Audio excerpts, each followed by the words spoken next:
प्रधानमंत्री नरेंद्र मोदी ने यूरोपीय परिषद के अध्यक्ष के निमंत्रण पर कल यूरोपीय संघ के नेताओं के साथ की बैठक। संतुलित व्यापार पर बनी सहमति।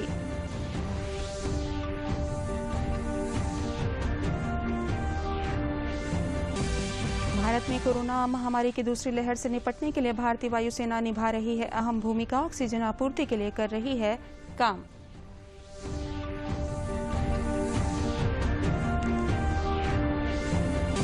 प्रदेश में आंशिक कोरोना कर्फ्यू 17 मई तक बढ़ाया गया। आवश्यकताओं को छोड़कर शेष बाजार रहेंगे बंद। बिना आवश्यकता के घरों से बाहर ना निकले लोग।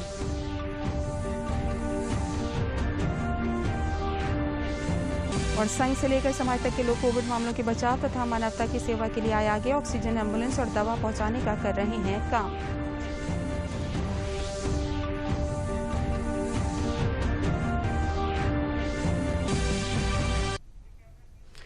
नमस्कार, मैं हूं तरन्नुम रिजवी। अब समाचार विस्तार से। प्रधानमंत्री नरेंद्र मोदी ने यूरोपीय परिषद के अध्यक्ष चार्ल्स मिशेल के निमंत्रण पर कल भारत यूरोपीय संघ के नेताओं की बैठक में भाग लिया।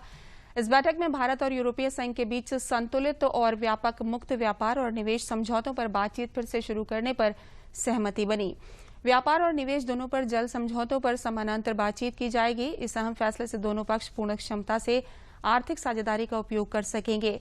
भारत और यूरोपीय संघ में विश्व व्यापार संगठन के मुद्दों, विनियामक सहयोग, बाजार में पहुंच बनाने और आपूर्ति श्रृंखला लचीलापन पर विशेष विमर्श की घोषणा की, जो आर्थिक संबंध मजबूत करने और इसमें विविधता लाने की उनकी इच्छा प्रदर्शित करते हैं। बैठक में नेताओं ने महत्वाकांक्षी और व्यापक संपर्क साझेदारी शुरू की, जो डिजिटल ऊर्जा और परिवहन और लोगों के बीच संपर्क बढ़ाने पर केंद्रित है।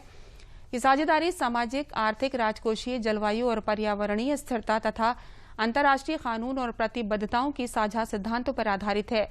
ये साझेदारी संपर्क परियोजनाओं के लिए निजी और सार्वजनिक वित्त पोषण को उत्प्रेरित करेगा। साथ ही ये हिंद प्रशांत सहित तीसरे देशों में संपर्क पहल के लिए नए तालमेल को बढ़ावा देगा। ये बैठक निश्चित प्रारूप में आयोजित की गई, जिसमें प्रधानमंत्री वर्चुअल तरीके से और यूरोपीय संघ के सभी 27 सदस्य देशों के नेताओं के साथ यूरोपीय परिषद और यूरोपीय आयोग के अध्यक्ष इस बैठक में शामिल हुए।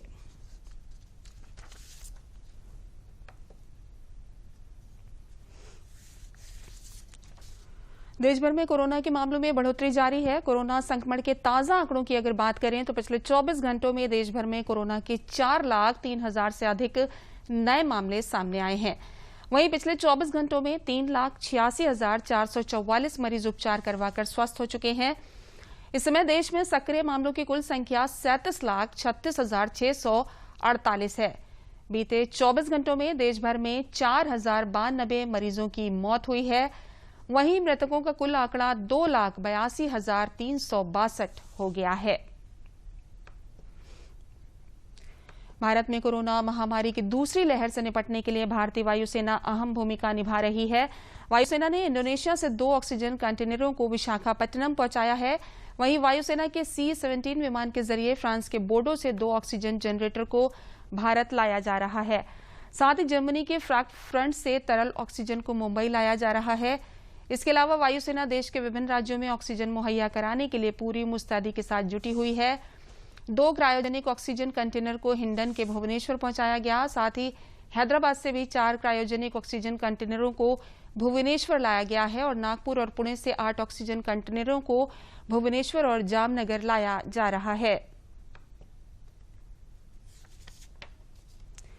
भारत में कोरोना महामारी की दूसरी लहर से निपटने के लिए विदेशों से मदद का सिलसिला जारी है। इसी कड़ी में शनिवार को ऑस्ट्रिया और चेक रिपब्लिक से ऑक्सीजन सिलेंडर भारत पहुंचे। भारतीय विदेश मंत्रालय को दी गई जानकारी के अनुसार ऑस्ट्रिया से 396 ऑक्सीजन सिलेंडर और चेक रिपब्लिक से 500 ऑक्सीजन सिलेंडर भारत पहुंचे हैं।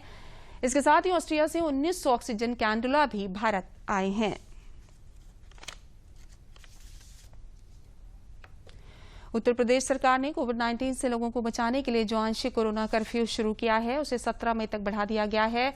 उसी तरह प्रदेश में आवश्यकता वाले सामानों को छोड़कर शेष बाजार बंद रहेंगे। बिना किसी कार्य के घर से बाहर निकलने वाले लोगों के खिलाफ उसी तरह कार्रवाई होती रहेगी। आंशिक कर्फ्यू के कारण उत्तर प्रदेश में कोरोना की चेन तोड़ने में मदद मिल रही है। लखनऊ समेत पूरे प्रदेश में कोरोना के आंकड़ों में कमी आई है। औद्योगिक गतिविधियों पर कोई रोक नहीं लगाई गई है और कुछ प्रतिबंधों के साथ सरकारी दफ्तर चलते रहेंगे। कानपुर में कैबिनेट मंत्री सतीश महाना ने कोरोना महामारी से बचाव, कोरोना मरीजों के उपचार और कोरोना संक्रमण पर नियंत्रण प्राप्त करने को लेकर अधिकारियों के साथ महत्वपूर्ण बैठक। उन्होंने बताया कि कोरोना मरीजों के उपचार के लिए हमारे पास पर्याप्त ऑक्सीजन और बेड उपलब्ध हैं। मरीजों की सुविधा के लिए जनपद में टेली कंसल्टेशन की व्यवस्था की गई है, जिसमें चिकित्सकों की टीम मौजूद रहती है। आवश्यकता पड़ने पर लोग चिकित्सकों से उपचार संबंधित उचित सलाह ले सकते हैं।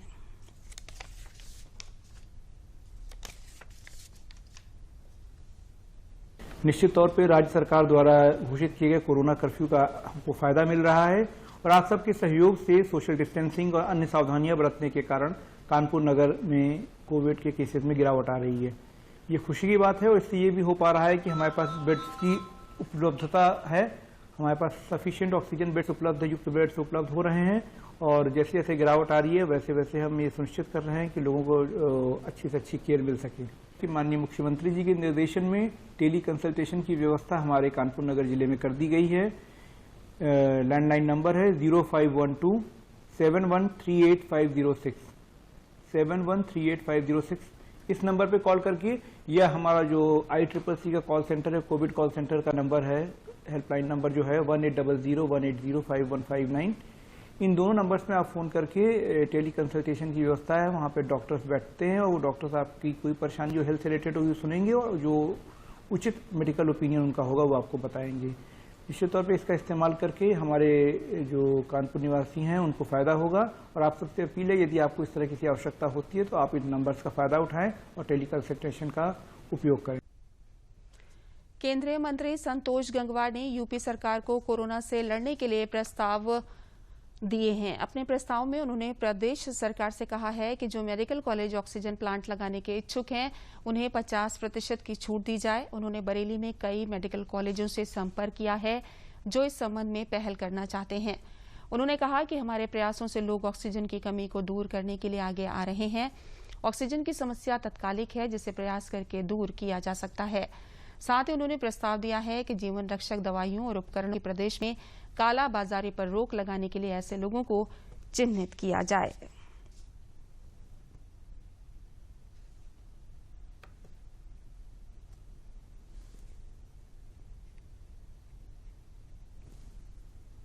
हमारा मानना यह है कि तात्कालिक ऑक्सीजन एक समस्या है। मुझे लगता है कि बरेली वालों से जो कल मेरी बात हुई है, धीरे धीरे इस समस्या का भी समाधान हो जाएगा और जो तात्कालिक समस्या है उसका भी हल हो जाएगा। एक इसमें आवश्यकता यह है कि लोग कालाबाजारी या रोक करने का काम न करें। अनावश्यक अगर आप सिलेंडर रोक लेंगे तो दिक्कत हो जाएगी। मुझे लगता है धीरे धीरे सबकी समझ में आ रहा है कि कल मेरी एक विस्तार से एक मेडिकल कॉलेज के डॉक्टर साहब से बात हुई थी। उन्होंने विस्तार से हमसे बात की और उनका कहना यह है कि आने वाले कुछ दिनों में इस समस्या नहीं ही रहेगी, इसका समाधान हो जाएगा। पूर्व केंद्रीय मंत्री व सुल्तानपुर की सांसद मेनका संजय गांधी के प्रयास से जनपद में ऑक्सीजन के 4 प्लांट की स्थापना के कार्य शुरू कर दिए गए हैं। जनपद में जल्द ही जिला अस्पताल, ट्रॉमा सेंटर, L2 अस्पताल, कुड़वार व कादीपुर सामुदायिक स्वास्थ्य केंद्रों पर ऑक्सीजन की किल्लत दूर हो जाएगी।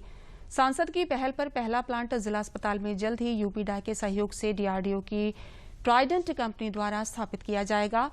सांसद मेनका संजय गांधी ने बताया कि शुक्रवार को कोयम्बटूर से ऑक्सीजन प्लांट संयंत्र भेज दिया है जो जल्दी ही सुल्तानपुर पहुंच जाएगा। जिलाधिकारी रविश कुमार गुप्ता ने बताया कि पहला संयंत्र जिला अस्पताल में व दूसरा oxygen plant trauma centre L2 के लिए स्थापित किया जाएगा। सांसद प्रतिनिधि रणजीत कुमार ने बताया कि सांसद मेनका संजय गांधी द्वारा DRDO से अनुरोध करने के बाद ट्राइडेंट कंपनी को DRDO ने केवल सुल्तानपुर में ऑक्सीजन प्लांट लगाने की अनुमति दी है। ये ऑक्सीजन प्लांट 1 मिनट में 960 लीटर ऑक्सीजन उपलब्ध कराएगा।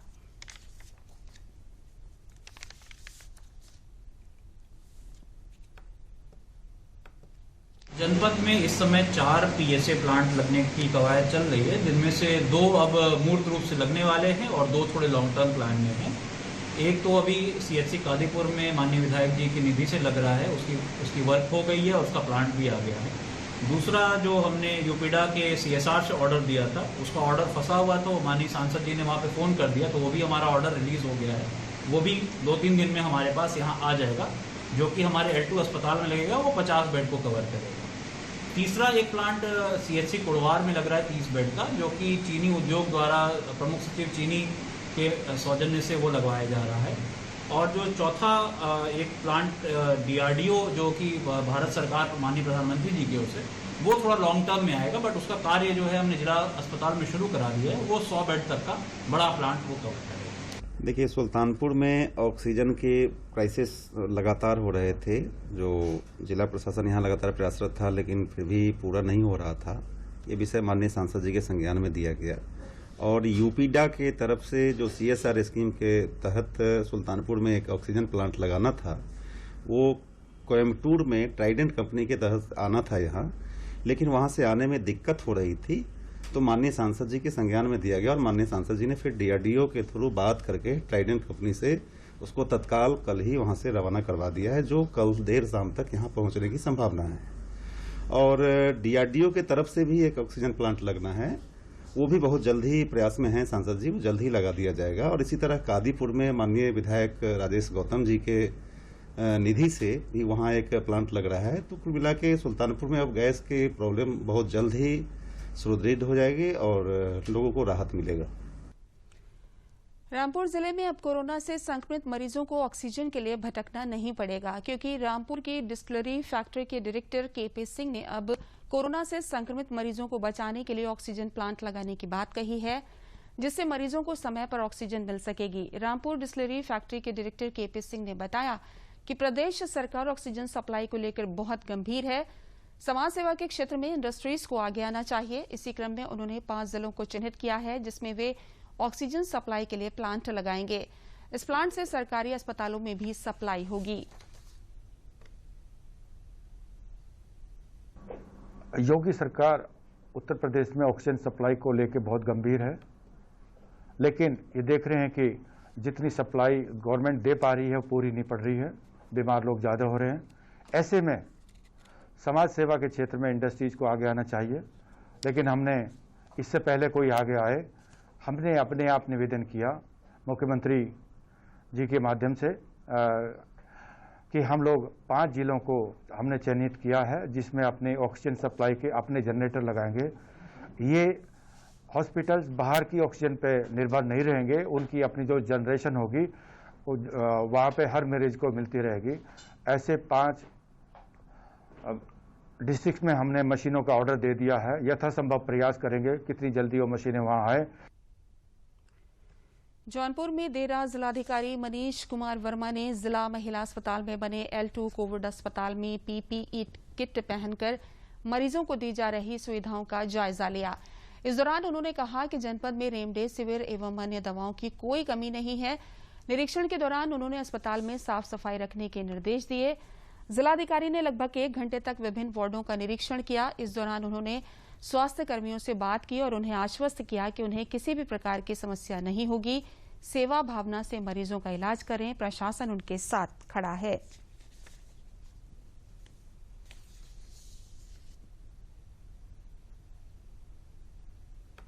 आज MCH विंग में जो L2 हमारा बनाया गया हॉस्पिटल, वहाँ पे मरीजों का फीडबैक लेने के लिए, अंदर की व्यवस्था देखने के लिए डॉक्टर्स की टीम के साथ विजिट किया गया है। और जितने भी 3 फ्लोर पे हमारे पेशेंट्स हैं, सब हर फ्लोर पे मैं गया था, वहाँ की साफ़ सफाई की व्यवस्था देखी गई, मरीजों की स्थिति देखी गई। संतोषजनक स्थिति थी। थोड़ी बहुत साफ़ सफाई की जो कमी थी, हमने डॉक्टर साहब को उनकी पूरी टीम को बता भी दिया है। हर मरीज को ये लोग अटेंड भी कर रहे हैं, हर मरीज का सेपरेट चार्ट बना रहे हैं, रजिस्टर बना हुआ है, उनका ऑक्सीजन का लेवल क्या है, कितना मिलना चाहिए, सारी चीज़ें मेंटेन कर रहे हैं। हमारी पूरी टीम बहुत मेहनत से काम कर रही है और काफ़ी मरीज अच्छी स्थिति में भी हैं। थोड़े बहुत जो जहाँ पे सुधार की गुंजाइश है, जैसे थोड़ी साफ़ सफाई और उच्च कोटि की हो जानी चाहिए, और कुछ अटेंडेंट्स की समस्या यहाँ पे बताई गई है जो कि बिना PPE किट के अंदर चले जाते हैं। उस समस्या को भी सुलझाने के लिए नीचे पुलिस बल हम लोगों ने तैनात कर दिया है। तो हमारे L2 हॉस्पिटल में ऐसी कोई बहुत बड़ी कमी अभी नहीं नजर आई है, सारी व्यवस्थाएं चुस्त दुरुस्त हैं। कोरोना के चलते देश भर के कई राज्यों में ऑक्सीजन और बेड की उपलब्धता को देखते हुए राष्ट्रीय स्वयंसेवक संघ ने मेरठ सहित कई जिलों में आइसोलेशन हैं। इससे मरीजों को इलाज के लिए भटकना नहीं पड़ेगा। मेरठ के माधव कुंज में भी 50 बेड का आइसोलेशन सेंटर बनाया गया है। 25 ऑक्सीजन कंसंट्रेटर और स्टीम मशीन के साथ साथ जरूरत की तमाम दवाइयां भी स्टॉक में रखी गई हैं। राष्ट्रीय स्वयंसेवक संघ के मेरठ महानगर संघ चालक विनोद भारती ने बताया कि अभी ये आइसोलेशन सेंटर 50 बेड का बनाया है, लेकिन अगर भविष्य में जरूरत पड़ती है तो बेड की संख्या बढ़ा दी जाएगी। इस आइसोलेशन सेंटर को L1 श्रेणी में रखा गया है।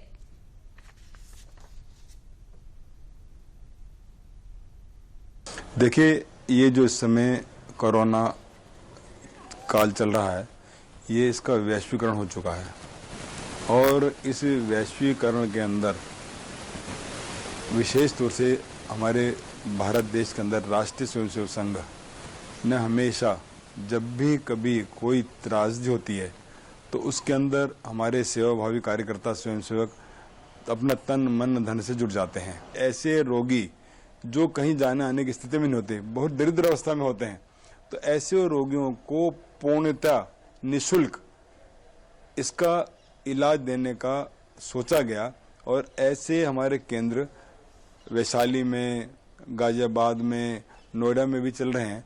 तो यहाँ हमने 50 बेडेड अपना ये हॉस्पिटल शुरू किया है और इसके अंदर 25 ऑक्सीजन कंसंट्रेटेड भी हमारे आ चुके हैं और ये हमने एक आइसोलेशन सेंटर बनाया है जिससे कि हम लोगों के निस्वार्थ भाव से हम सेवा कर सकें। कोविड महामारी में जनपद बांदा के समाज सेवियों ने अपना हाथ आगे बढ़ाया है और लोगों की जान बचाने के लिए काम कर रहे हैं। अतर्रा कस्बे के सेवानिवृत्त अध्यापक रविकांत शुक्ला के दोनों पुत्र रोहित और राहुल MBA करके गूगल में नौकरी कर रहे थे, लेकिन कोविड की महामारी में ये दोनों भाई बांदा आ गए तथा लोगों की जान बचाने के लिए काम करने लगे। सोशल मीडिया के माध्यम से मरीजों से संपर्क कर उन्हें मदद पहुंचाने का उन्होंने काम शुरू कर दिया। अपनी स्क्वाडा कार को भी उन्होंने एम्बुलेंस के रूप में इस्तेमाल करना शुरू कर दिया है। मरीजों के लिए घर तक ऑक्सीजन और दवाइयां पहुंचाने का काम कर रहे हैं। अब तक ये सैकड़ों लोगों की सेवा कर चुके हैं। इनकी सेवा को देखकर कुछ और युवकों ने भी हाथ बढ़ाया है और इनके साथ जुड़कर लोगों की मदद कर रहे हैं। सेवा तो यही समझिए कि जो लोगों की ज़रूरतें हैं उन ज़रूरतों को समझते हुए कि लोगों को फ्री की सेवा मैं यहाँ पे कर रहा हूँ। ऑक्सीजन सप्लाई जो है लोगों को जैसी ज़रूरतें हो पा रही हैं, मेरे से जो पॉसिबल है किसी को ऑक्सीजन सप्लाई कराना, और जैसे किसी को हो गया हॉस्पिटल में कोई मेडिसिन फैसिलिटी चाहिए वो दे देता हूँ, किसी को ऑक्सीमीटर चाहिए, जो भी ज़रूरतें होती हैं, किसी को कहीं से कहीं ड्रॉप करना है, किसी पेशेंट को एम्बुलेंस नहीं मिल रही, वो जितनी सेवाएं हैं वो मैं कर रहा हूँ यहाँ। पैसा लेके कोई जाता नहीं है कहीं कुछ, तो वही सोचा अगर ना पैसा ले जाना है साथ में, ना गाड़ी जानी है साथ में, ना घर जाता है, ना ज़मीन जायदाद किसी की जाती है। बस जो रह जाता है मतलब कि एक आपको जो रहती है ना उम्मीद पुण्य जो आप कमा लो इसी काम से, उससे बेहतर कुछ कोई सेवा नहीं है। मतलब आप परोपकार जिसे कहते हैं कि परोपकार करिए, उससे बेहतर कोई सेवा नहीं मिलेगी। आपको अच्छा फील होता है, मतलब ये सब काम करिएगा तो आपको खुद अच्छा फील होगा। एक सोशल सर्विस बना रखी है, फेसबुक में भी डाल रखा है, और जो लोग हमको फ़ोन करते हैं मोस्टली हमारे लिए केवल एक ही चीज़ है कि उनको वो चीज़ें मुहैया कराना है जिनको नीड है। एक्चुअल में उनको वो चीज़ की नीड होनी चाहिए, दूसरी उनको ज़रूरत भी हमको समझना चाहिए, क्योंकि अब बीच में कालाबाजारी मैं देख रहा हूँ बहुत ज़्यादा हो रहा है। कालाबाजारी को देखते हुए ही हम लोग इसमें निकले हैं कि नहीं, कालाबाजारी नहीं होनी चाहिए किसी भी कीमत में। खासकर इस तरह की महामारी में यदि कालाबाजारी होगी तो आम लोग रहेंगे कैसे, वो चीज़ें हम लोग बस उसी लिए कर रहे हैं। रिफिलिंग आप लोग कैसे कराते हैं और कहाँ पर कराते हैं? फ़िलहाल अभी रिफिलिंग हम लोग कवरई में करा रहे हैं और बस अपनी गाड़ी से रोज़ाना जाना आना, और वो अपनी ही गाड़ी से लोगों को सिलेंडर दे रहे हैं। कोरोना संक्रमण काल से हर व्यक्ति के मन में अत्यधिक डर की स्थिति लगातार बनी हुई है। ऐसे में प्रयागराज के बीटेक के 4 होनहार छात्रों ने एक वेबसाइट के माध्यम से लोगों को सुविधा पहुंचाने का प्रयास किया है। Oxygen cylinder, refilling, plasma donor, hospital में बेड एवं वेंटिलेटर के लिए लोगों को आसानी होगी। छात्र जयंत डालमिया, श्रेयस गुप्ता, वैदिक झावर और सक्षम योगी ने ये कोविड मरीजों को सुविधा देने के लिए वेबसाइट covidmuktbharat.in तैयार किया है। सैकड़ों छात्र इस मिशन से जुड़ चुके हैं। आज देश के विभिन्न जिलों से लगभग 3000 से अधिक डेटा अपलोड हो चुके हैं। वेबसाइट संचालकों ने बताया कि अब तक हॉस्पिटल में bed, ICU, oxygen, plasma donor के सैकड़ों लोगों की मदद डेटा के माध्यम से की जा चुकी है। साथ ही उपयोग करने वाले भी यदि कोई जानकारी देना चाहते हैं तो वे भी वेबसाइट पर उस सूचना को अपडेट कर सकेंगे। उन्होंने कहा कि इस समय कोविड मुक्त भारत अभियान से महज एक हफ्ते में करीब 350 से ज्यादा लोग जुड़कर लोगों की मदद कर रहे हैं।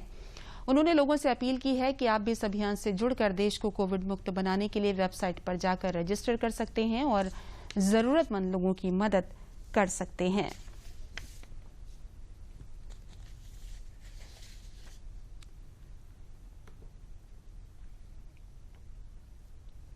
मैं जयंत डालमिया JIT नोएडा से बीटेक सेकेंड ईयर का छात्र हूँ। मैंने अपने कुछ दोस्त वैदिक झावर और श्रेयस गुप्ता एवं अन्य के साथ मिलकर ये कोविड मुक्त भारत वेबसाइट बनाई है। वर्तमान में लोगों को हो रही दिक्कतों को देखते हुए हमने इस वेबसाइट को बनाने का निर्णय किया। इस वेबसाइट पे हमने प्लाज्मा डोनर की अवेलेबिलिटी, ऑक्सीजन सिलेंडर कहाँ किस जगह मिल रहे हैं एवं हॉस्पिटल बेड्स में कौन से स्थान पर कहाँ बेड्स खाली हैं, ये सारी जानकारियाँ दी हैं।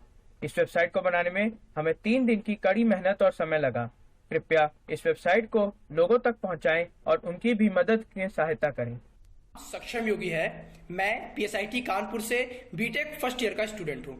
हम कुछ युवा दोस्तों ने मिलकर कोविड मुक्त भारत .in नाम की वेबसाइट बनाई, जिससे हम ज्यादा से ज्यादा कोरोना से ग्रसित मरीजों की मदद कर सकें।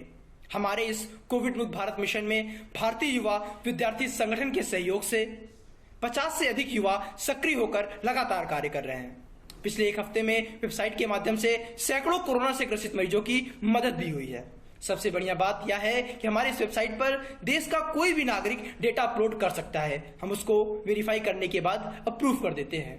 इस मिशन से जुड़े 50 से अधिक वॉलंटियर अलग अलग जगह से डेटा संग्रह करते हैं और उसे हम हर घंटे अपडेट करते हैं। मैं Yash Singh Allahabad university BCom first year का छात्र हूँ। देश के प्रधानमंत्री श्री नरेंद्र मोदी जी के डिजिटल इंडिया प्लेटफॉर्म से प्रेरणा लेके हम युवाओं ने कोविड मुक्त भारत .in नाम की वेबसाइट बनाई। इस वेबसाइट में देश भर से कोई भी डेटा डाल सकता है और आवश्यकता अनुसार उससे डेटा ले भी सकता है। गवर्नमेंट से और पब्लिक से हमारी ये रिक्वेस्ट है कि आप लोग प्लीज़ आगे आएँ और इस वेबसाइट पे डेटा डालें।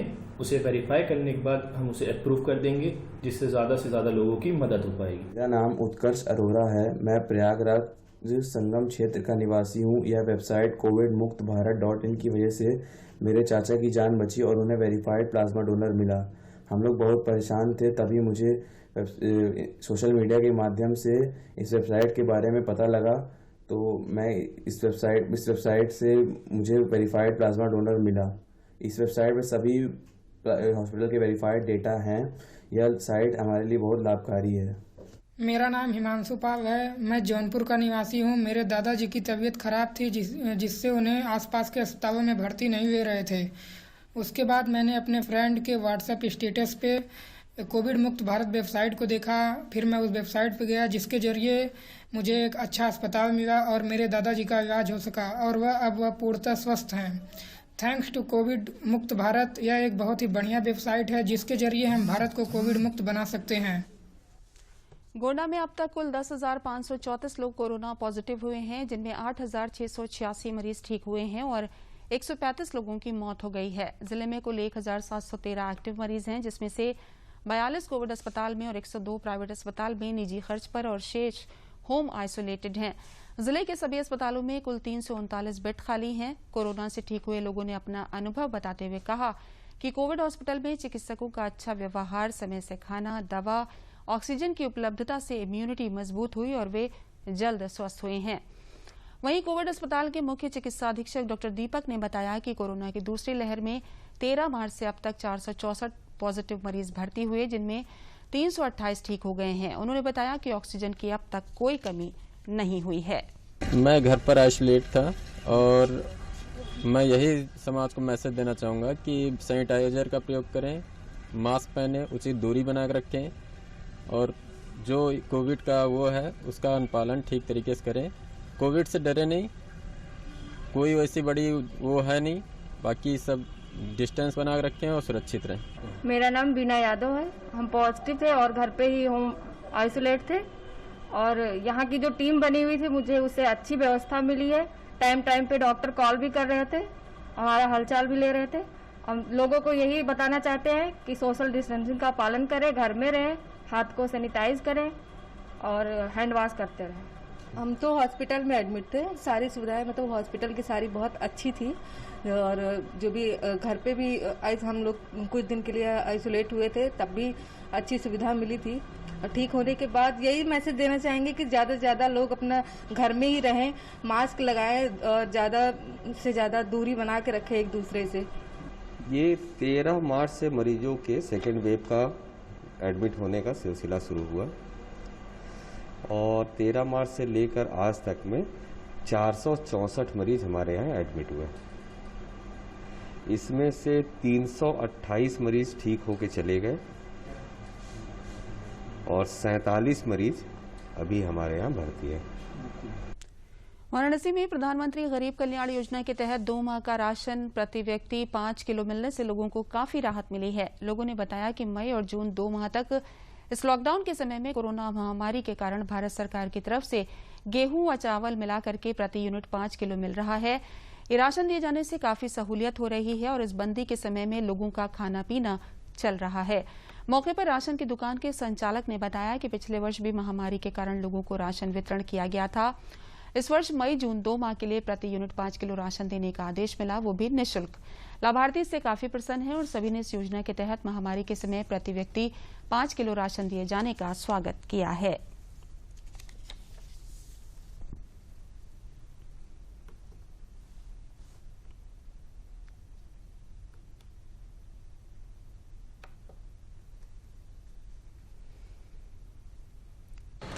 प्रधानमंत्री जी के अलावा पात्र गृहस्थी कार्ड यहाँ लगे हुए हैं, जिसमें 5 किलो राशन प्रति महीने बांटा जाता है, 3 किलो गेहूं, 2 किलो चावल।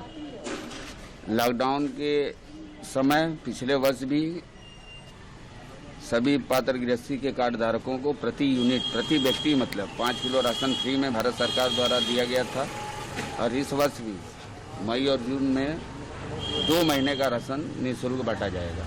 मोदी जी ये जो 5 किलो गेहूं चावल बांट रहे हैं पूरे देश में, बहुत खुशी है कि इस समय लॉकडाउन में जो ये चावल गेहूं बांट रहे हैं उनके कृपा से कि इतनी दुकान में जो जाने से पहले आप राशन ले सकते थे, बच रहा है हम लोग को। मेरा नाम शशिकांत श्रीवास्तव, मैं श्यामपुरा मोहल्ला का रहने वाला हूँ और जो ये राशन मिल रहे हैं ये सरकार की तरफ से बहुत बढ़िया है। प्रधानमंत्री की ओर से ये लॉकडाउन के समय में ऐसी स्थिति में अगर ये राशन मिल रहा है तो बढ़िया है। ये हमारे प्रधानमंत्री और हमारे मुख्यमंत्री का देन है कि पूरे वर्ल्ड में ये गरीबों का खाद्य, गेहूं और चावल और जो भी सुविधाएं कर रही हैं बहुत अच्छी कर रही हैं। हापुड़ जनपद में नारियल पानी के दाम आसमान छू रहे हैं। कोरोना काल में एक नारियल पानी का दाम 80 रुपए तक पहुंच गया है। जो नारियल कुछ दिन पहले 50 रुपए का मिला करता था वो बढ़कर 80 रुपए हो गया। जनपद में नारियल पानी को मांग भी 4 गुना बढ़ गई है। वहीं डॉक्टर भी कमजोरी में नारियल पानी पीने को सलाह दे रहे हैं। बताया जा रहा है कि शरीर में कमजोरी होने पर नारियल पानी उस कमजोरी को दूर करने में फायदेमंद नजर आ रहा है और शरीर में पानी की भी बढ़ोतरी कर रहा है।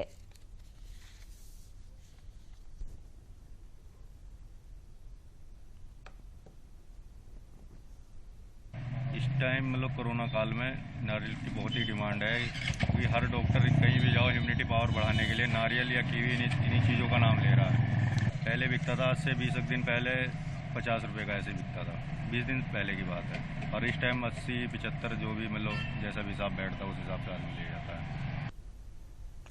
अंत में प्रमुख समाचार एक बार फिर।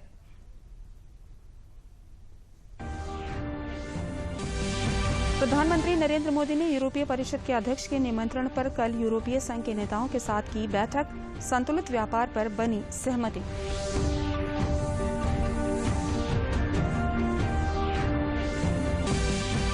भारत में कोरोना महामारी की दूसरी लहर से निपटने के लिए भारतीय वायुसेना निभा रही है अहम भूमिका, ऑक्सीजन आपूर्ति के लिए कर रही है काम।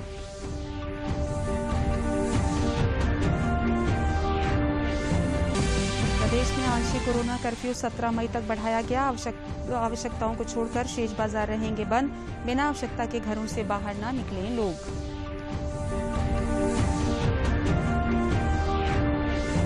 और संघ से लेकर समाज तक के लोग कोविड मामलों के बचाव तथा मानवता की सेवा के लिए आए आगे। ऑक्सीजन एम्बुलेंस और दवा पहुंचाने का कर रहे हैं काम।